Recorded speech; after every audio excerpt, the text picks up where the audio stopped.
자, 우리가 구원받았습니다. 그렇죠? 구원받은 우리의 삶은 어떻습니까? 많은 변화가 있습니까? 우리는 그리스도인입니다. 우리의 삶에 특별한 것이 있습니까? 만약 여러분이 다른 사람을 전도할 때 그 사람에게 우리가 보여줄 게 과연 무엇이 있습니까? 사도 바울은 1장에서 로마서 5장까지 하나님의 은혜에 대해서 계속 말해 왔습니다. 그리고 이제 6장부터는 그 겨울에서 봄으로 넘어가는 전환점으로 그동안의 구원론에 대해서 말씀을 했는데 이제 성화론으로 이렇게 넘어가게 됩니다. 이런 전환점이 바로 6절부터 시작이 됩니다. 그런데 여러분, 구원론과 성화론, 구원과 성화는 별개의 것이 아닙니다. 구원 이후에는 반드시 성화가 뒤따라와야 돼요. 자, 우리가 믿음으로 의롭다함을 받았습니다. 칭의를 얻었고 그로 인해서 우리가 세례를 받고 중생을 하게 됐습니다. 거듭 태어났죠. 중생은 중하게 거듭났다라는 의미입니다. 중생을 했는데, 중생을 해서 새로 태어났는데, 자, 우리의 육체는 어떻습니까? 변화가 없어요. 우리의 육체는 변화가 없어요. 그대로 옛날 그 모습대로 살아가고 있습니다. 자, 그런데 우리는 죽었습니다. 뭐에 대해서 죽었어요? 죄에 대해서 죽었습니다. 죄에 대해서 죽었습니다. 자, 죄에 대해서 죽었는데요. 자, 사도 바울은 5장 20절에 무슨 말씀을 하고 있냐면 5장 20절 보시면 죄가 더한 곳에 은혜가 더욱 넘친다 이렇게 말씀. 죄가 많으면 많을수록 은혜가 더 넘친다는 거예요. 여러분, 이 말의 뜻이 무엇일까요? 우리가 죄가 많으면 많을수록 죄를 많이 더 죄를 짓게 되면 하나님의 은혜는 더욱 더 막 은혜롭습니까? 그렇습니까? 그래서 하나님의 은혜가 더 많아지기 위해서 우리가 많은 죄를 막 더 지어야 됩니까? 이거는 여러분 잘못된 이해고 잘못된 생각입니다. 자, 만약에 구원이 그렇게 해서 이루어진다면 우리는 많은 죄를 짓고 죄를 지어야 할 것입니다. 그래야지 하나님이 계속해서 은혜롭게 되신다는 거죠. 그래도 괜찮겠습니까, 여러분? 자, 6장 1절 한번 보시겠습니다. 그런즉 우리가 무슨 말을 하리요? 은혜를 더하게 하려고 죄에 거하게. 여러분, 은혜를 더하게 하려고 우리가 죄에 머물러 있어야 됩니까? 죄 가운데 있어야 됩니까? 죄 가운데 살아야 합니까? 괜찮겠어요? 저는 두렵습니다. 2절 한번 보시겠습니다. 그럴 수 없느니라. 죄에 대하여 죽은 우리가 어찌 그 가운데 더 살려? 뭐라고 합니까? 아니야. 그럴 수 없다. 그럴 수 없느니라. 죄에 대해서 죽은 자가 어떻게 그 가운데서 살 수 있겠느냐? 사도 바울은 외치고 있습니다. 여러분, 우리는 죄에 대해서 죽었습니다. 죄에 대해서 죽었기 때문에 이제 더 이상 죄 가운데 살 필요가 없는 것입니다. 우리는 단지 의롭다고 인정받았다고, 의롭다고 칭함을 받았다고 해서 거룩하게 되고 또 의롭게 우리가 변화되었습니다. 변화예요, 변화. 여러분, 내가 예수를 믿고 구원받았는데 내 삶이, 내 삶의 방식이, 내 생활이, 내 인생이 아무런 변화가 없다면 과연 구원받은 사람입니까? 네. 죄에 대해서 우리는 죽었는데 왜 죄 가운데 살려고 하느냐? 사도 바울 아니다. 이렇게 격분을 합니다. 고린도후서 5장 14절 말씀 한번 같이 읽겠습니다. 그리스도의 사랑이 우리를 강권하시는도다. 우리가 생각하건대 죽었은즉 모든 사람이 죽은 것이라. 아멘. 예수 그리스도께서 우리를 위해서 아무 흠이 없고 아무 죄가 없는 예수 그리스도께서 우리를 위해서 죽으셨습니다. 그래서 예수 그리스도 안에서 죽은 모든 사람은 죄에 대해서 죽었습니다. 우리는 죄에 대해서 죽었고 또 예수 그리스도와 함께 부활했습니다. 이제 우리는 우리 자신을 위해서 사는 것이 아닙니다. 우리를 위해서 죽으시고 다시 부활하신 그리스도 예수를 위해서 살고 있는 것입니다. 자, 로마서 6장 5절 같이 한번 읽겠습니다. 만일 우리가 그의 죽으심과 같은 모양으로 연합한 자가 되었으면 또한 그의 부활과 같은 모양으로 연합한 자도 되리라. 예수 안에서 우리가 어떻게 됐다고요? 그분과 예수님과 연합하고 결합되었다는 것입니다. 얼마나 영광스러운 말입니까? 여러분, 우리 같은 죄인이 예수님과 연결이 되고 연합되고 결합이 됐다는 것이, 예수님과 한 영이 됐다는 것이 얼마나 영광스러운 일입니까? 영광스럽지 않습니까? 대단히 놀라운 영광입니다. 자, 우리가 그리스도와 연합한다라는 그 뜻은 무엇이냐면 우리가 예수 그리스도에 잠겼다라는 의미예요. 잠겼어요. 그리스도 안에서 바울은 계속 그리스도 안에서 이건 뭐냐면 우리가 바로 그리스도인이 된다는 것을 의미하는 것입니다. 그리스도 안에 거한다는 것입니다. 그리고 우리가 그리스도 안에 잠겼다면 예수님의 죽음과 부활에 잠겼다는 그런 말씀이에요. 6장 3절 한번 보겠습니다. 무릇 그리스도 예수와 합하여 세례를 받은 우리는 그의 죽으심과 합하여 세례를 받은 줄을 알지 못하느냐. 아멘. 우리는 그리스도와 연합되었고 또 그리스도의 죽음과 그 죽음이 우리의 죽음이 되었고 그분의 새 생명이 우리의 새 생명이 되었습니다.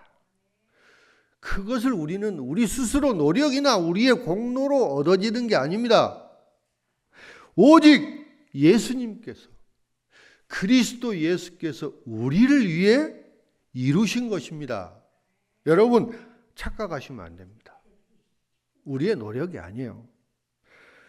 그래서 예수 그리스도와 우리가 연합하면 예수 그리스도의 죽음이 우리의 죽음이 되고 예수 그리스도의 생명이, 부활 생명이 바로 우리의 생명이 되는 것입니다. 이것이 바로 우리가 그리스도와 연합하는 방식입니다. 자, 예수 그리스도께서 우리의 죄가 되셔서 우리는 그분 안에서 의롭게 되었습니다. 이것이 바로 구원받은 자의 변화입니다. 변화된 삶을 살지 않은 사람은 옛사람에 그대로 머물러 있는 겁니다. 나는 구원받았어. 나는 구원받았기 때문에 내가 무슨 짓을 해도 하나님이 나를 구원 안 해주시겠어? 네, 그거 아닙니다. 그렇지 않습니다.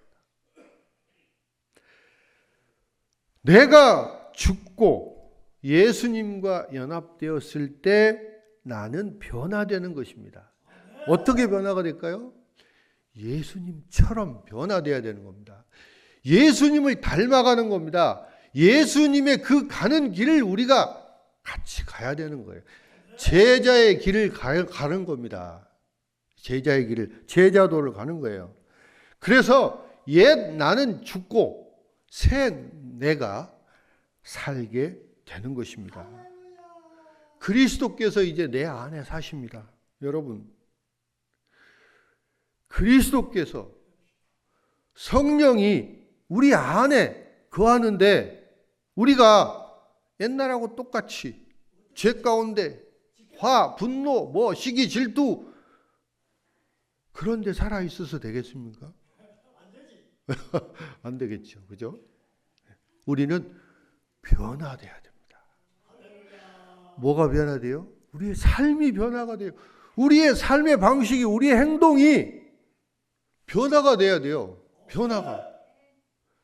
아무 변화 없이 나는 구원받았어. 네. 유대인의 생각, 율법주의자들의 생각입니다. 그거는. 네. 구원의 여정에는 여러분 믿음을 가지고 우리가 구원을 얻었어요. 그걸로 끝나는 게 아닙니다. 구원은 여정, 과정이 있습니다. 과정. 맨 처음에 뭐가 있을까요? 우리가 믿음으로 의롭게 되었다. 칭의가 있습니다. 칭의. 칭의로 인해서 우리는 뭘 받았어요? 중생을 거듭 태어났습니다. 중생을. 네. 그 다음에 뭐가 있어요? 성화 단계가 있습니다. 성화.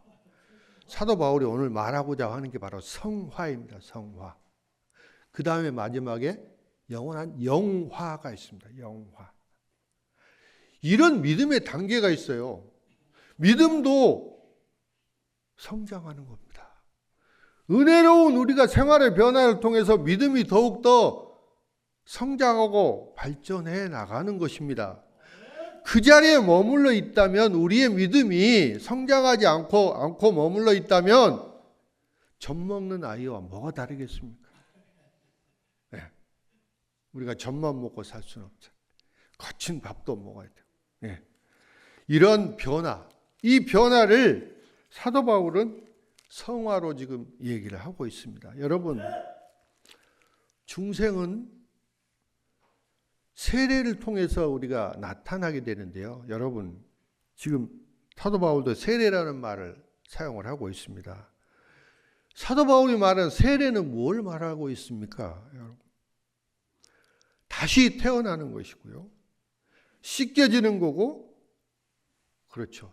우리가 씻겨지고, 죄가 씻겨지고 회개하고 다시 태어나는 것이 바로 세례입니다. 세례의식입니다. 기독교 교회에서 가장 중요한 두 가지 성례식이 바로 세례와 성찬식입니다. 이 두 가지가 가장 중요한 예식이에요. 여러분, 세례는 구원의 여정이에요. 여정, 과정인데요. 그 세례는 한순간에 이루어지는 일이 아닙니다. 우리 일생의 평생 그거를 지속되어야 합니다. 물론 세례는 인생에 딱 한 번만 받습니다. 네. 제세례판이 해서 2번 받고 유아 세례 받고 성인 세례 받고 그런 교파도 있긴 있습니다만 세례는 한 번 받습니다. 자, 그런데 어떤 사람이 세례를 받을까요? 내가 그리스도와 함께 죽고 부활에 동참한다는 그러한 믿음의 각오가 되어 있는 사람, 내가 변화될 거라고 각오를 한 사람, 이런 사람이 세례를 받는 거예요. 그래서 중생을 얻게 되는 겁니다. 여러분, 아무나 세례 그렇지는 않겠습니다만, 어떤 교회는 6개월 교육 학습하고 세례 주는 교회도 있고요. 우리는 한 1년 이상 교회를 나오고 학습하고 세례를 베풀죠. 이러한 과정을 거쳐서 내가 예수님 닮아가겠다라는 그 확신, 예. 그런 사람이 세례를 받는 거예요. 아무나 그냥 문답해가지고 예, 아멘 하면 세례 주는 게 아니라는 거죠. 예. 우리의 죄가 씻겨 나가야 돼요. 회개를 해야 됩니다. 회개. 구원의 전제 조건은 회개예요. 회개. 우리가 회개를 하고 우리를 씻어내야 돼요. 죄를 씻어내고 새롭게 새 생명으로 태어나는 것이 세례입니다. 자, 그런데요. 사도 바울은 세례를 어떤 방식으로 하는지에 대해서는 구체적으로 얘기는 안 하고 있습니다만은 우리가 현재 시행하고 있는 물세례, 이게 세례일까요? 그렇진 않습니다. 뭐 어떤 데는 침례, 물에다 막 담그는데, 그리스 정교회나 침례교 같은 데는 뭐 강당에 뭐 우물을 파놓고 거기다가 집어넣거나, 따뜻한 봄에 어디 강에 데리고 가서 물에다 집어넣어서 담궈서 죽었다, 꺼내서 살았다, 부활했다, 이런 침례를 하는 교파도 있습니다. 근데 우리는 목사님이 물을 적셔서 머리에다 얹고 기도로 세례를 베풀고 있습니다. 자, 이게 소위 말해서 물세례인데요. 사도 바울은 물이란 말을 성경에서 사용하지 않았어요.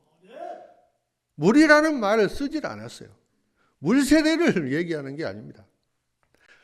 영적인 세례, 즉 성령 세례를 얘기하는 거죠. 성령 세례예요. 우리가 옛 자아를 죽이고 십자가에 못 박고 그 죄와 그 사망의 몸을 없애는 이런 예식, 이게 바로 세례입니다. 세례는, 그래서 세례 받으면 우리가 죄를 안 짓습니까? 죄를 없애주는 게 세례입니까? 그건 아닙니다. 세례 받았다고 해서 죄가 없어지는 게 아닙니다. 그러나 죄에 대해서 억제를 합니다. 그걸 조절을 하고 그거를 아무 의미 없이 만들어버리는 것, 하지 못하게 하는 것이 세례, 즉 중생하는 것입니다. 우리가 마음에 일어나는 영적인 변화가 있어야 돼요. 마음에 일어나는, 우리의 마음에 있는 죄의 속성이 변화돼야 돼요. 변화가 일어나야 됩니다. 네. 우리의 마음을 바꾸고 갱신하고 개혁하고 이런 모습들이 바로 세례를 통한 중생에서 나타나는 것입니다. 자, 그래서 이 세례는 그리스도와 우리가 연합하는 하나의 수단입니다. 우리는 세례를 통해서 그리스도와 결합됩니다. 그래서 이 세례가 우리의 마음의 변화와 우리의 행동의 변화, 삶의 변화를 가져오게 되는 것입니다. 솔개라는 새가 있습니다. 이 솔개는 70년 정도를 산다고 합니다. 그런데 한 40년을 살면 부리도 다 너무 길어가지고 뭐 사냥을 할 수 없고, 또 발톱도 너무 길어가지고 구부러져서 사냥을 할 수 없고, 뭐 깃털도 이제 막 낡고 그래서 더 이상 쓸 수가 없다고 합니다. 그러면 그대로 있으면 40년 살고 죽어요. 그런데 70년을 어떻게 사냐면 한 40년 정도 살아서 더 이상 사냥을 할 수 없을 때 산 정상으로 올라가서 6개월 동안 엄청난 고통스러운 생활을 하는 거예요. 맨 처음에 어떻게 하냐면 자기의 부리를 바위에다가 막 쪼아가지고 다 빼버립니다. 빠지게 만들어. 그리고 나면 새로운 부리가 또 자라납니다. 새로운 부리가 자라나면 그걸 가지고 이제 자기의 발톱을 다 뺍니다. 네. 그러면 발톱이 다 빠지고 또 새로운 발톱이 또 길어납니다. 그리고 또 깃털을 다 뽑습니다. 그러면 새로운 깃털이 또 생겨나. 이게 6개월 걸린다고 합니다. 6개월. 이 6개월 동안 아주 힘든 고통을 결심을 하고 그 고통스러운 생활을 함으로써 새롭게 태어나는 거예요. 그래서 30년을 더 사는 70년을 살게 된다는 겁니다. 여러분, 결혼 반지는 뭘 의미합니까? 나는 이 반지로 당신과 결혼하고 싶습니다. 결혼합니다. 이렇게 해서 서로 반지를 주고받고, 요즘은 뭐 그런지 모르겠습니다. 우리 때는 막 반지를 주고받고 했는데요. 이 반지는 서로 약속하는 거죠. 언약이죠. 서로 결혼하고 서로 같이 한 부부로 살아가자는 부부들의 어떤 사랑의 상징입니다. 그리고 반지가 둥근 거는 뭐냐면 그 끝없는 그 사랑, 끝이 없다는 거죠. 둥글둥글하기 때문에. 그래서 서로 반지를 이렇게 주고받는데요. 그런데 이 반지는 결혼의 상징이지 우리가 반지하고 결혼한 건 아니라는 겁니다. 반지하고 결혼한 건 아니죠. 그래서 우리가 세례를 받으면 성령 세례를 받아야 되고요. 거기에는 반드시 신앙 고백이 전제가 돼야 됩니다. 우리의 신앙 고백. 나는 죄에 대해서 죽고 하나님에 대해서 살겠습니다. 나는 그동안에 죄의 지배를 받았었는데 이제는 더 이상 죄의 지배를 받지 않고 죄에 대해서 죽겠습니다. 죽었습니다. 자, 이렇게 그 죽음의 표시로 우리가 받는 것이 세례입니다. 세례입니다. 자, 로마의 유명한 콘스탄티누스 대제가 있습니다. 기독교를 공인하고 국교화했던 그런 유명한 황제죠, 황제. 자, 이 사람은 죽기 전에 임종 때 세례를 받았다고 합니다. 왜 그랬냐고 하면 나는 그동안에 많은 사람도 죽이고 전쟁을 하고 손에 피도 많이 묻히고 해서 부끄럽고 앞으로도 내가 지금 세례를 받으면 또 전쟁하고 또 사람을 죽이고 또 할 텐데 난 지금 세례 받으면 안 된다. 내가 죽기 전에 그때 세례를 받겠습니다 하면서 세례를 받았는데 그때는 침례를 했나 봐요. 물속에 담그는 거. 오른손은 또 밖에다 내놨다고 합니다. 안 담그고 물에다가. 왜? 이 오른손이 너무나 많은 사람을 죽이고 피를 많이 묻혔기 때문에 얘는 죄가 용서가 안 된다는 거죠. 그렇게 해서 바로 죽기 전에 임종시에 세례를 받았다고 합니다. 자, 고린도후서 5장 17절 같이 한번 읽겠습니다. 그런즉 누구든지 이전 것이 지나갔으니 보라 새 것이 되었도다. 뭐가 됐어요? 이제 우리는 이전 것은 지나갔고 새 것이 되었습니다. 새 것이 되었어요. 새 것. 네. 자, 구원을 웨슬리 목사님은 감리교와 성결교 창시한 목사님인데요. 이 웨슬리 목사님은 구원을 하나의 과정, 여정으로 봤어요. 아까 말씀 첫 번째는 가장 먼저는 선행적 은총, 선행적 은혜라는 것인데요. 이건 믿지 않은 사람 누구에게나 은혜를 베푸신 거예요. 죄 용서를 해주신 거예요. 죄 용서, 선행적 은총, 은혜입니다. 자, 이거는 집에 비유하면 뭐냐면 현관 입구에 아직 집에 못 들어간 겁니다. 네. 현관 입구에서 누구나 다 원죄 용서를 받은 거죠. 네. 그런데 이 사람에게 주어진 건 뭐냐면 양심이 주어집니다. 양심은 누구에게나 다 구원받지 못한 사람도 양심은 있어요. 양심은 선과 악을 구별할 수 있는 거예요. 아무리 안 믿은 사람도 이게 나쁜 짓이고 이게 좋은 다 구별을 합니다. 그리고 그 사람들에게 뭐가 주어지냐면 자유의지가 주어져요. 너가 선택할 수 있는 자유의지를 주신 거예요. 뭘 선택합니까? 믿음을 선택하느냐 마느냐는 너에게 달려있다라는 거죠. 자유의지를 주신 거예요. 자유의지를. 이게 선행적 은총인데, 선행적 은혜인데, 여기는 아직 집 밖에 현관 입구에 다다라 있는 거고요. 그 다음에는 뭐냐? 칭의 중생이에요. 이거는 이제 문 앞에 있는 문입니다. 문을 열고 이제 들어가야 되는 거죠. 그 다음에 이제 우리가 세례를 받고 중생을 했는데 아무 변화가 없고 나의 삶에 아무 변화가 없다. 예수님이 안 보인다. 그러면 이 사람은 거기에 그치는 거예요. 문 안에 들어가지를 못해요.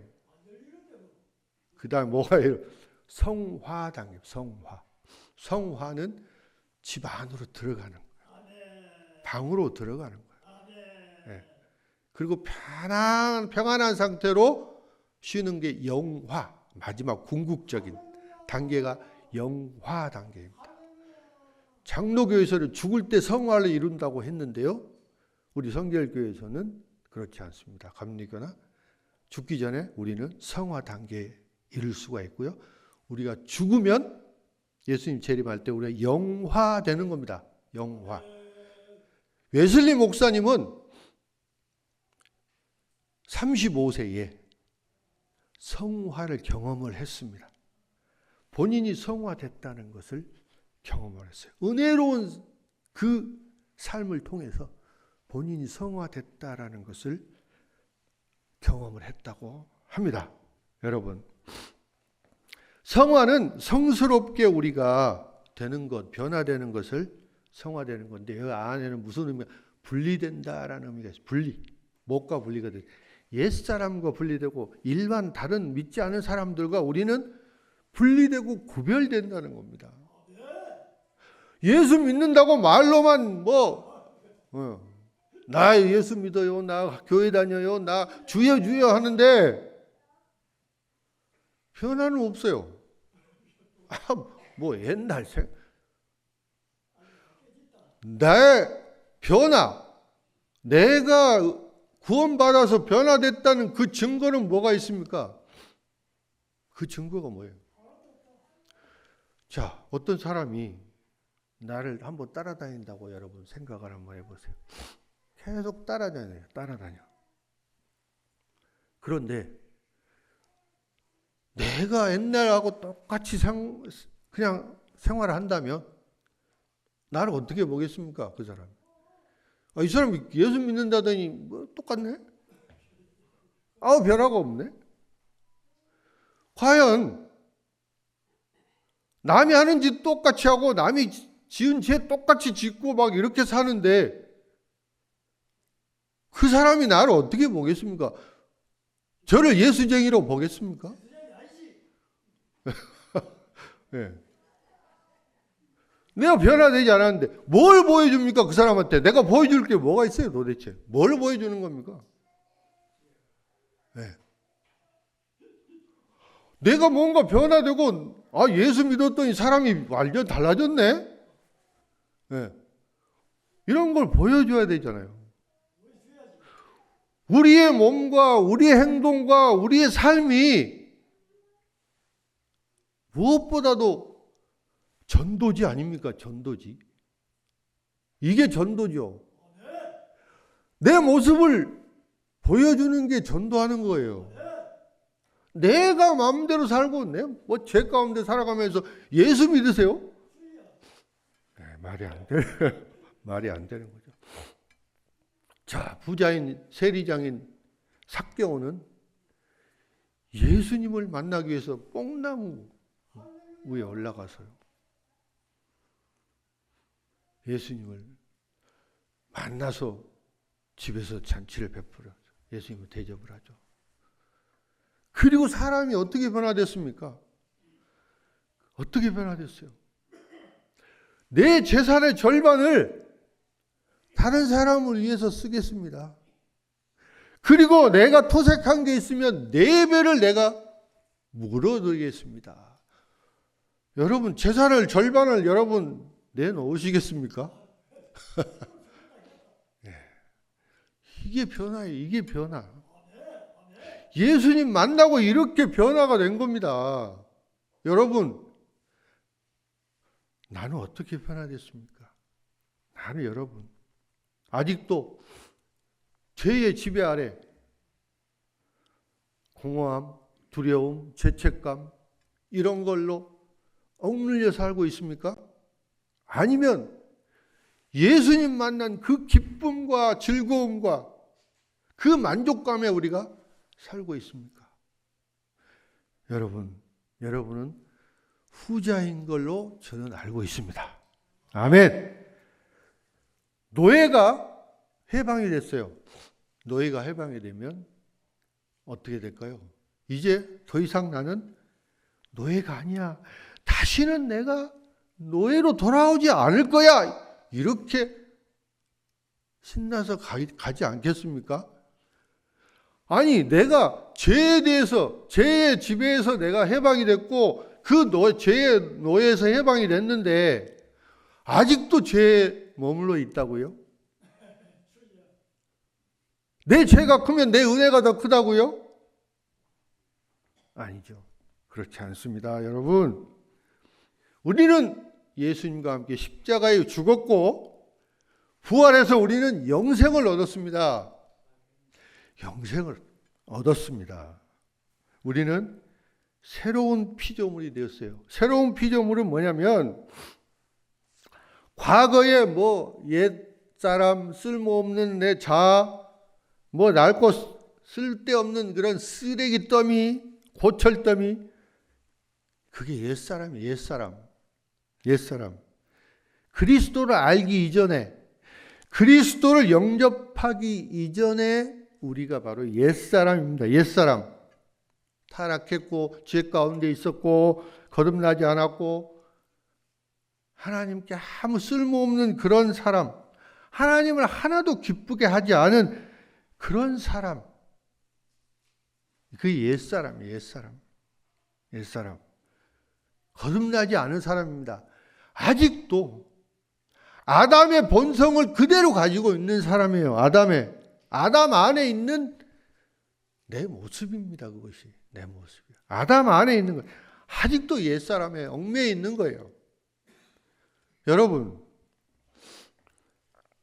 내가 구원받았는데 내가 변화되어야 되는데요. 아직도 내 몸은 그대로 옛 모습 그대로 있습니다. 그래서 내 안에 옛사람과 새사람이 같이 있다라고 생각하시면 대단히 위험한 생각입니다. 대단히 위험. 변화된 사람에는 옛사람은 존재하지 않습니다. 새사람, 새로운 피조물이 존재하는 것입니다. 여러분, 새롭게 창조됐다라는 것은 그 나무에서 새로운 싹이 트는 게 아니에요. 나무에 새로운 싹이 트는 게 아니고 나무를 완전 잘라내고 씨를 다시 뿌려서 나무를 키우는 겁니다. 이게 새 사람이에요. 새 사람. 네. 이렇게 우리는 변화되었어요. 왜? 예수를 믿음으로써 이렇게 변화가 되었어요. 자, 로마서 6장 6절 한번 보겠습니다. 우리가 알거니와 우리의 옛사람이 예수와 함께 십자가에 못 박힌 것은 죄의 몸이 죽어 다시는 우리가 죄에서 종노릇하지 아니하려 함이니. 아직도 우리는 옛사람과 새사람이 싸우고 있습니다. 여전히 싸우고 있어요. 세례를 받았고 우리가 구원을 받았는데도 우리는 그 영적 싸움에 아직도. 그런데요, 여러분, 자칫하면 우리가 죄에 굴복할 때가 있습니다. 어떨 때 굴복합니까? 순간적으로 굴복하게 돼요. 삶이 너무 바쁘거나 살기 위해서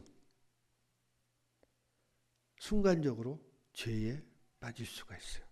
엎어지는 거죠. 두 번째는 내 체면 때문에 순간적으로 죄에 굴복할 수가 있어요.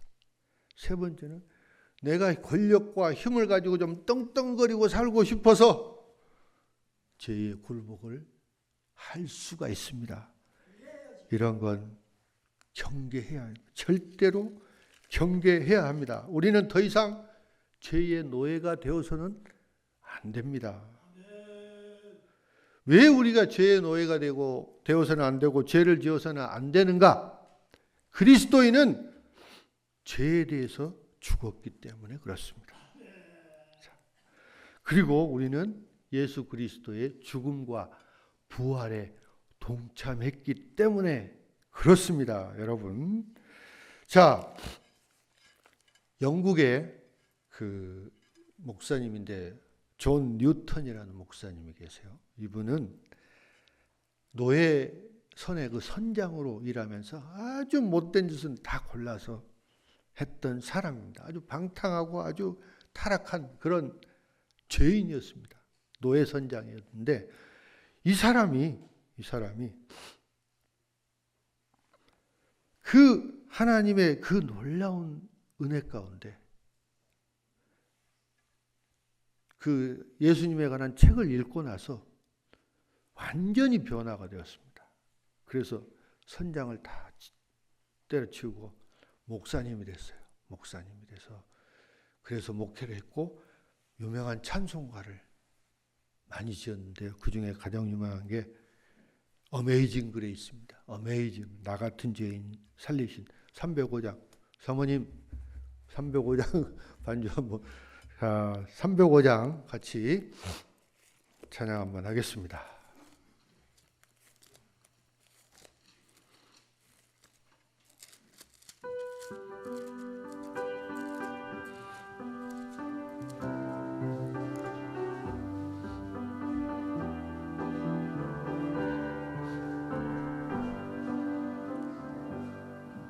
나 같은 죄인 살리신 주의 놀라워 잃었던 생명 찾았고 광명으로 뜻을 잘 새기면서 부르겠습니다. 큰 죄에서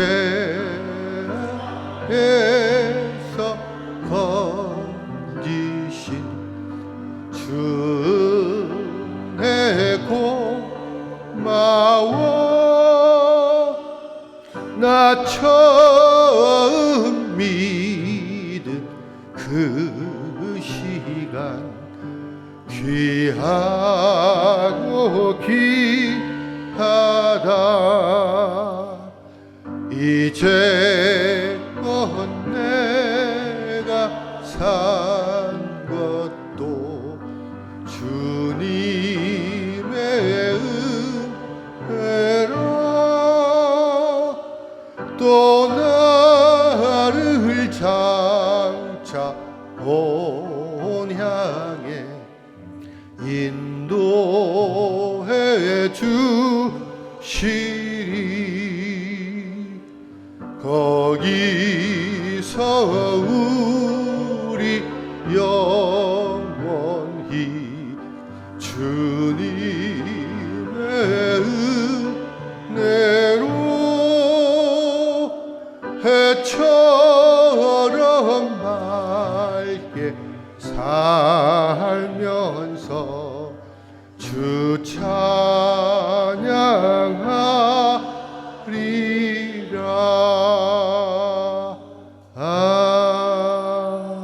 아멘. 사랑하는 성도 여러분, 기독교는 죽음과 부활의 종교입니다. 우리는 옛사람을 이제 버리고 새 사람이 되었습니다. 그런데 우리가 죄에 죽었는데도 아직도 죄 안에 살고 있지는 않습니까? 계속해서 그 안에서 사시겠습니까? 죄에 대해서 죽는다는 것은 하나님과의 관계가 연합되고 예수 그리스도와 연합되고 하나님과의 관계가 회복되는 것입니다. 죄의 관계에서는 죄와 우리가 사랑에 빠지지 않고 죄와 믿음의 관계로 변화되는 것입니다. 우리는 죄에 대해서 죽었습니다. 자, 우리가 그런데 죄를 반복하게 된다면 우리는 다시 죽음으로 빠지게 될 것입니다. 여러분, 내가 그리스도께 순종하기 위해서 노력할 때 우리는 죄책감이나 수치심 또 나를 지배하는 권세가 예수 그리스도를 통해서 제거된다는 사실을 우리는 믿어야 합니다. 자, 오늘 제목, 설교 제목처럼 우리는 살기 위해서 죽어야 합니다. 우리가 죽어야 정말 그분과 예수 그리스도와 영원히 살 수 있는 것입니다. 여러분, 우리는 아직 연약하고 죄에 물든 몸을 가지고 있지만 이제 벗고 죽음과 부활의 몸을, 새로운 몸을 입는 그러한 미래의 소망을 가지고 살아야 합니다. 여러분, 내 자신이 정말 그리스도인인가 알고 싶다면 내 안에 변화가 있는가 그 증거를 드러내셔야 돼요. 내 안에 그런 변화가 있는가 그 증거를 찾아보셔야 돼요. 야고보 사도는 행함이 없는 믿음은 죽은 것이니라. 행함이 없는 믿음은 죽은 것입니다. 믿음으로 구원받았지만 그에 맞는 합당한 행함이 없으면 그 믿음은 죽은 것이라는 겁니다. 사도 바울과 야고보 사도는 다른 말이 아니에요. 같은 말을 하고 있습니다. 네. 다른 것처럼 생각들 하고 계시는데 전혀 그렇지 않습니다. 우리는 우리 몸 안의 모든 것들이 변화되어야 되고 그러한 증거가, 변화의 증거가 나타나야 됩니다. 여러분 어떤 삶을 살고 계십니까? 여러분은 성령으로 부활하셨습니까? 자, 우리가 죄와 죽음을 섬기는 데서 이제는 그리스도 안에서 새롭게 재창조되고 하나님을 섬기는 모습으로 우리가 바뀌어야 됩니다. 여러분 모두 구원의 여정에서 성화와 영화에 이르시기를, 그런 놀라운 역사가 있으시기를 주님의 이름으로 축원합니다.